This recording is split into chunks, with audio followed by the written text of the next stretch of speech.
Ela trancou a porta do consultório, pediu para eu tirar tudo e disse: "Esse tipo de exame precisa ser feito com calma. Relaxa que eu sei o que estou fazendo. Meu nome é Gabriel, tenho 31 anos, sou arquiteto e sempre fui muito cuidadoso com minha saúde. Faço check-ups regulares, vou ao médico sempre que sinto algo diferente, mantenho uma rotina saudável de exercícios e alimentação. Minha namorada, a Fernanda, sempre brincava dizendo que eu era meio hipocondríaco, mas eu prefiro chamar de precavido. Há cerca de 8 meses comecei a sentir umas dores nas costas. Nada muito intenso, mas constante o suficiente para me incomodar. Achei que fosse má postura no escritório, então ajustei minha cadeira, comprei um apoio lombar, mas a dor persistia. Decidi marcar uma consulta com um ortopedista. O ortopedista que eu sempre consultava estava de férias. Então a recepcionista sugeriu a doutora Amanda, que estava cobrindo os pacientes dele durante o período. Eu aceitei sem pensar muito. Médico é médico, pensei. Desde que seja competente, não faz diferença. A doutora Amanda tinha por volta de 35 anos, morena, cabelo preso em um coque profissional, usando jaleco branco sobre roupas sociais. Ela era bonita, mas de um jeito discreto, profissional. Nada que chamasse muita atenção. O consultório dela era moderno, limpo, com diplomas nas paredes mostrando especializações em ortopedia e medicina esportiva. A primeira consulta foi completamente normal. Ela me fez perguntas sobre a dor quando começou, intensidade, se piorava em alguma posição específica, fez alguns testes de mobilidade, pressionou pontos específicos nas costas, pediu alguns exames. Tudo muito profissional e técnico. Saí de lá com pedidos de raio-x e ressonância magnética. Fiz os exames na semana seguinte e marquei retorno para discutir os resultados. No retorno, 15 dias depois, a doutora Amanda analisou os exames comigo. Mostrou que não havia nada grave, apenas uma leve contratura muscular e um início de desvio postural. Nada que fisioterapia e exercícios específicos não resolvessem. Ela me passou uma receita de anti-inflamatórios e relaxantes musculares e recomendou um fisioterapeuta. Mas então ela disse algo que me deixou levemente desconfortável. "Gabriel, eu também gostaria de fazer uma avaliação mais completa da sua postura e alinhamento corporal." Ela disse: "Às vezes, problemas nas costas podem estar relacionados a desequilíbrios em outras partes do corpo. Você pode voltar semana que vem para essa avaliação mais detalhada?" "Claro", eu disse. "O que essa avaliação envolve?" "Vou precisar examinar sua estrutura muscular e óssea de forma mais abrangente." Ela explicou. "Vai precisar ficar só de shorts para eu poder avaliar adequadamente. É um procedimento padrão." Fazia sentido, eu pensei. Fisioterapeutas fazem isso o tempo todo. Marquei o retorno para a semana seguinte. Quando cheguei para essa consulta, notei algo diferente. Primeiro, era a última consulta do dia dela. A recepcionista tinha ido embora e era só eu e a doutora no consultório. Segundo, ela estava usando um jaleco diferente, mais justo, e por baixo dava para ver uma blusa decotada. "Entre, Gabriel", ela disse com um sorriso. "Vou preparar a sala de exame." Eu entrei e ela me levou para uma sala menor, adjacente ao consultório principal. Tinha uma maca acolchoada, alguns equipamentos ortopédicos, espelhos nas paredes para avaliação postural. "Pode tirar a camisa e a calça", ela disse. "Deixa só os shorts. Vou sair para você ter privacidade. Me chama quando estiver pronto." Ela saiu e eu me troquei, ficando apenas de shorts. Estava um pouco desconfortável, mas tentei racionalizar que era apenas um exame médico. Chamei ela. Ela entrou e começou o exame. Pediu para eu ficar em pé, de costas para ela primeiro. Senti as mãos dela percorrendo minha coluna, ombros, lombar. Tudo parecia profissional até aí. Mas então ela disse: "Vou precisar avaliar a região pélvica também. Desequilíbrios aí podem afetar toda a coluna." "Ok", eu disse, ainda não vendo problema. As mãos dela desceram para a região dos quadris, depois para as coxas. E então, ela disse algo que acendeu um sinal de alerta na minha cabeça. "Gabriel, vai ser necessário fazer um exame mais íntimo. Preciso verificar se não há tensões na região da virilha e músculos adjacentes que possam estar puxando sua postura.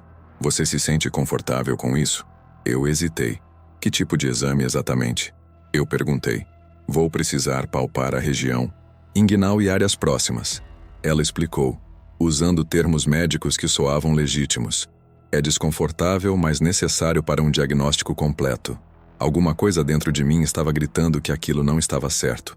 Mas ao mesmo tempo, ela era a médica. Ela tinha os diplomas na parede. Quem era eu para questionar? Posso trazer a recepcionista como testemunha? Eu perguntei, lembrando que em exames íntimos, sempre deve haver uma terceira pessoa presente. Ela já foi embora, a doutora Amanda disse. Mas se você não se sentir confortável, podemos remarcar para outro dia. A forma como ela disse aquilo, com um tom meio impaciente, meio condescendente, me fez sentir como se eu estivesse sendo difícil, sendo paranoico. Não, tudo bem, eu disse, contra meu melhor julgamento. Pode fazer o exame. Ótimo, ela disse, e eu notei um sorriso pequeno no canto dos lábios dela. Deita na maca. Eu deitei, olhando para o teto, tentando pensar em outras coisas. Ela começou o exame, as mãos dela indo para áreas que definitivamente não tinham nada a ver com dor nas costas. Eu estava ficando cada vez mais desconfortável, mas estava congelado, sem saber como reagir. Você está muito tenso, ela disse, a voz mais baixa agora. Precisa relaxar para eu poder fazer uma avaliação adequada. Respira fundo. Ela trancou a porta do consultório, pediu para eu tirar tudo e disse: esse tipo de exame precisa ser feito com calma. Relaxa que eu sei o que estou fazendo. Espera, eu disse, tentando me sentar. Eu acho que isso já passou dos limites de um exame normal. Ela colocou a mão no meu peito, me empurrando gentilmente de volta. Gabriel, eu sou a profissional aqui. Sei exatamente o que estou fazendo. Se você quer resolver seu problema de postura, precisa confiar em mim. Eu não estou confortável com isso, eu disse, minha voz finalmente ficando mais firme. Esse exame não parece apropriado. O rosto dela mudou completamente. O sorriso sumiu, substituído por uma expressão fria. Você está duvidando da minha competência profissional? Ela perguntou, o tom acusatório. Não é isso, eu comecei. Porque se está, ela me interrompeu. Então talvez você devesse procurar outro médico. Alguém que você ache mais confiável. Eu acho que é exatamente isso que vou fazer. Eu disse, descendo da maca e indo pegar minhas roupas. Ela bloqueou meu caminho. Espera, Gabriel. Não precisa ser assim. Eu estava apenas tentando te ajudar. Se você não quer fazer o exame completo, tudo bem. Mas não vai a lugar nenhum dizendo que eu fiz algo inapropriado, vai? Aquilo soou como uma ameaça velada. Eu não vou dizer nada, eu disse, só querendo sair dali. Só me deixa vestir minhas roupas. Ela finalmente saiu do caminho. Eu me vesti o mais rápido possível, pegando minhas coisas e saindo do consultório praticamente correndo. No carro, sentado no estacionamento, minhas mãos estavam tremendo. O que diabos tinha acabado de acontecer? Aquilo tinha sido um exame médico legítimo e eu que estava sendo paranoico? Ou aquilo tinha sido assédio sexual disfarçado de procedimento médico? Cheguei em casa e contei tudo para a Fernanda. Ela ficou furiosa. Gabriel, isso não foi um exame médico, ela disse. Isso foi assédio. Você precisa denunciar ela. Mas eu não tenho prova de nada, eu argumentei. É minha palavra contra a dela. E ela é uma médica respeitada. Quem vai acreditar em mim? Não importa, a Fernanda insistiu. Você precisa denunciar.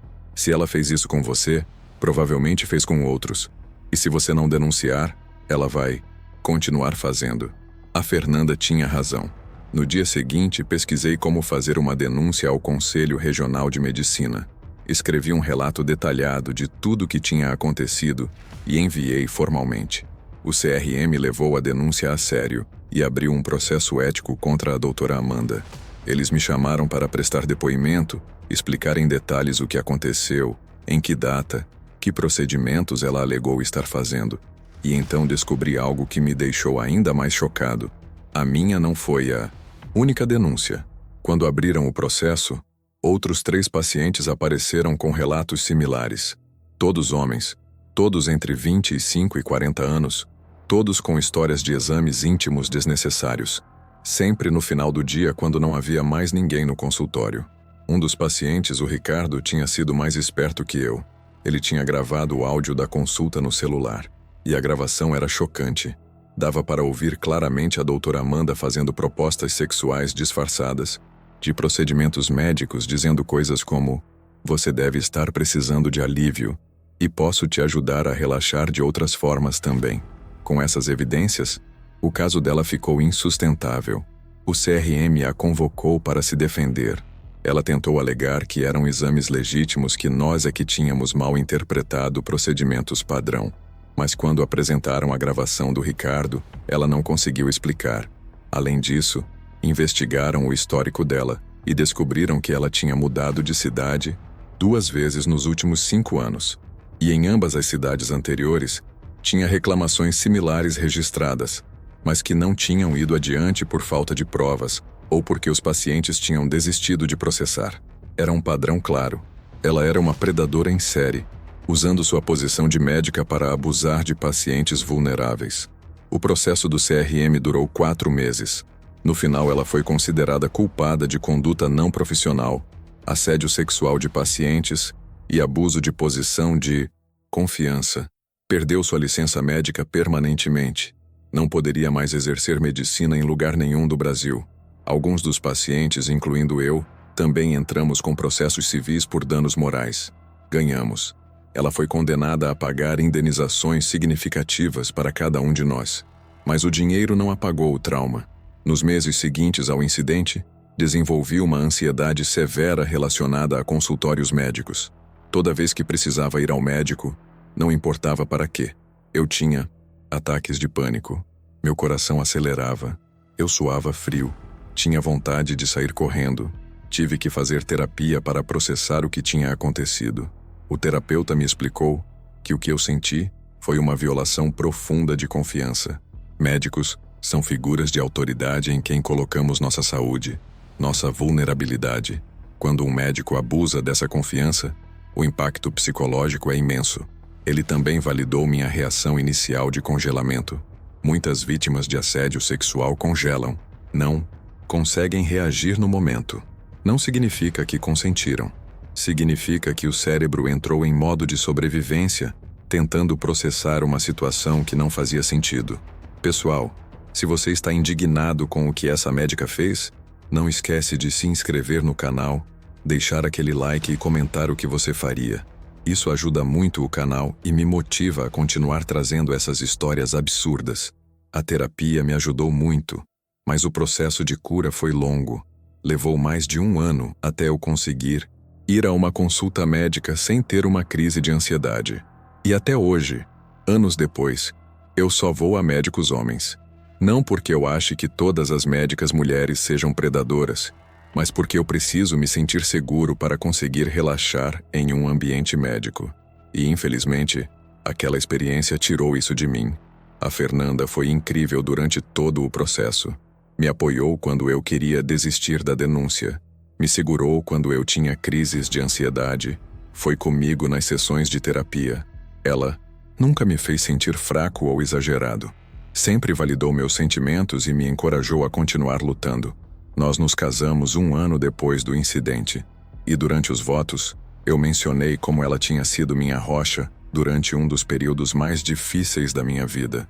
Como ela tinha me mostrado o que significa amar alguém de verdade, estar ao lado deles não só nos momentos bons, mas principalmente nos momentos de vulnerabilidade e dor.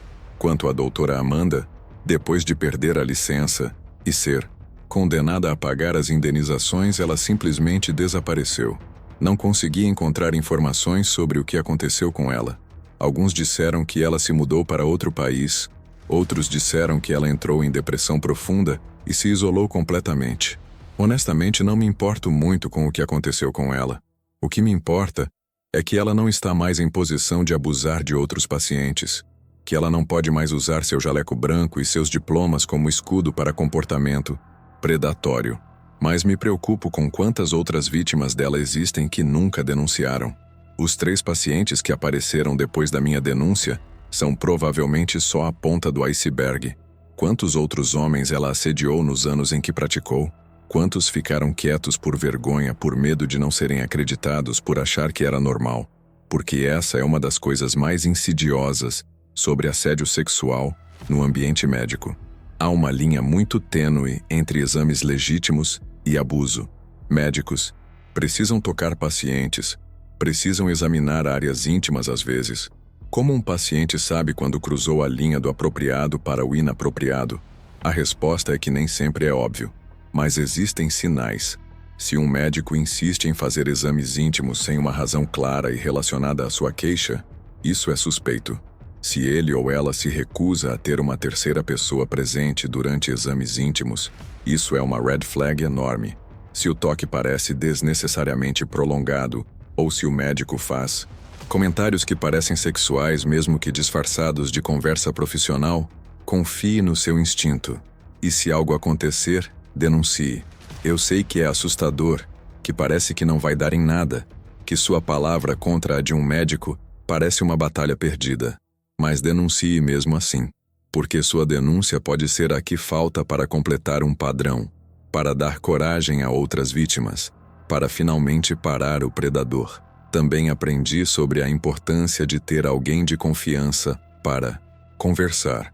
Se eu não tivesse contado para a Fernanda imediatamente, se eu tivesse guardado aquilo para mim, provavelmente nunca teria denunciado.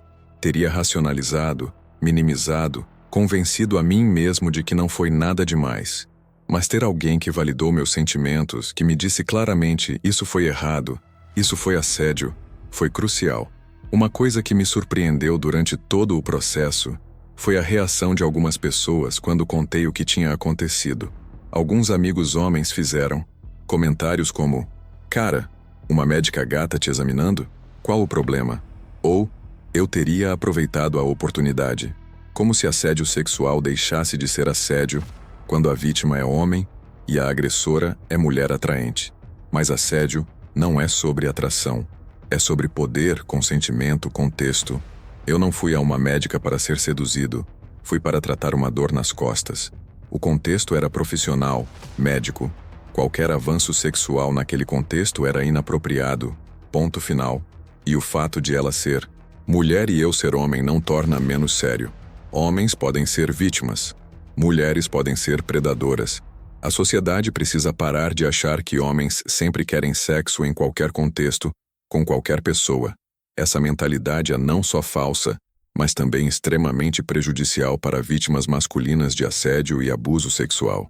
Depois da minha experiência, comecei a prestar mais atenção a notícias sobre profissionais de saúde que abusam de pacientes, e fiquei chocado com quantos casos existem. Médicos, dentistas, fisioterapeutas, qualquer profissional que trabalhe com contato físico pode potencialmente abusar dessa posição. E percebi que o sistema de proteção é falho. A doutora Amanda tinha reclamações em 2 cidades diferentes, mas isso não impediu ela de conseguir registro em uma terceira cidade e continuar praticando. Não existe um banco de dados nacional eficiente que rastreie médicos com histórico de comportamento inapropriado. Isso precisa mudar.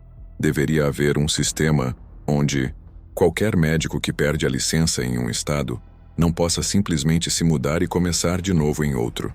As informações deveriam ser compartilhadas nacionalmente, talvez até internacionalmente. Também deveria haver protocolos mais rígidos sobre exames íntimos. Sempre deveria haver uma terceira pessoa presente. Sempre. Não deveria ser opcional. Não deveria depender da disponibilidade de staff. Se não há ninguém disponível para servir como testemunha, o exame deveria ser remarcado. Simples. Assim. E pacientes deveriam ser educados sobre seus direitos. Deveria haver posters em consultórios médicos, informações em sites de conselhos de medicina, campanhas de conscientização. As pessoas precisam saber que elas podem dizer não a qualquer procedimento que as deixe desconfortáveis, que elas podem pedir uma segunda opinião, que elas podem e devem denunciar comportamento inapropriado. Hoje, 5 anos depois do incidente, estou em um lugar muito melhor. A ansiedade relacionada a consultórios médicos diminuiu significativamente.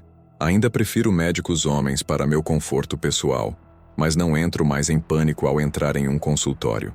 Tenho um médico de família agora, o Dr. Roberto, um senhor de 60 anos, super profissional e respeitoso. Ele sabe da minha história e é muito cuidadoso sobre explicar cada procedimento antes de fazer, sobre garantir que eu esteja confortável. Essa relação de confiança levou tempo para construir, mas foi essencial para minha recuperação. Fernanda e eu temos agora um filho de 2 anos, o Lucas. E uma das coisas que discutimos muito é como vamos educá-lo sobre limites corporais, sobre consentimento, sobre quando procurar ajuda se alguém o fizer sentir desconfortável.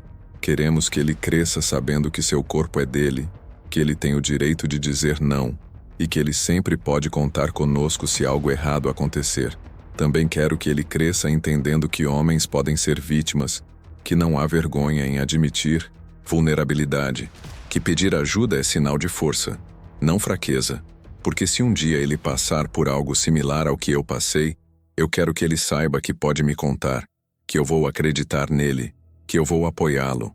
A experiência com a doutora Amanda mudou minha vida de maneiras que eu nunca imaginei. Mudou como eu vejo o sistema de saúde, como eu vejo relações de poder, como eu vejo assédio sexual. Me tornou mais empático com outras vítimas, mais consciente de dinâmicas de poder, mais disposto a falar sobre tópicos desconfortáveis. E me ensinou que predadores estão em todos os lugares, em todas as profissões, que um diploma na parede, um jaleco branco, anos de educação, nada disso torna uma pessoa automaticamente confiável. Que devemos sempre confiar nos nossos instintos, mesmo quando a lógica parece dizer o contrário. Meu instinto estava gritando que algo estava errado desde o momento em que a doutora Amanda sugeriu o exame íntimo, mas eu ignorei porque ela era a médica, a profissional, a pessoa com conhecimento. E isso quase me custou muito mais do que custou.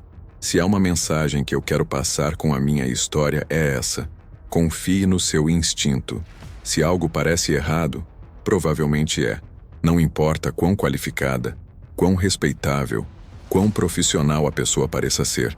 Se você se sente desconfortável, você tem o direito de dizer não, de sair da situação, de procurar uma segunda opinião. E se algo acontecer, não guarde para você. Conte para alguém de confiança.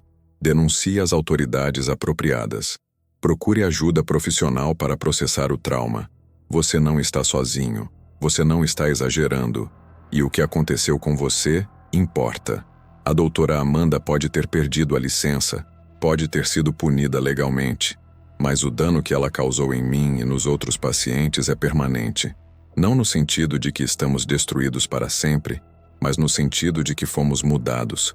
Carregamos cicatrizes que não são visíveis, mas são reais.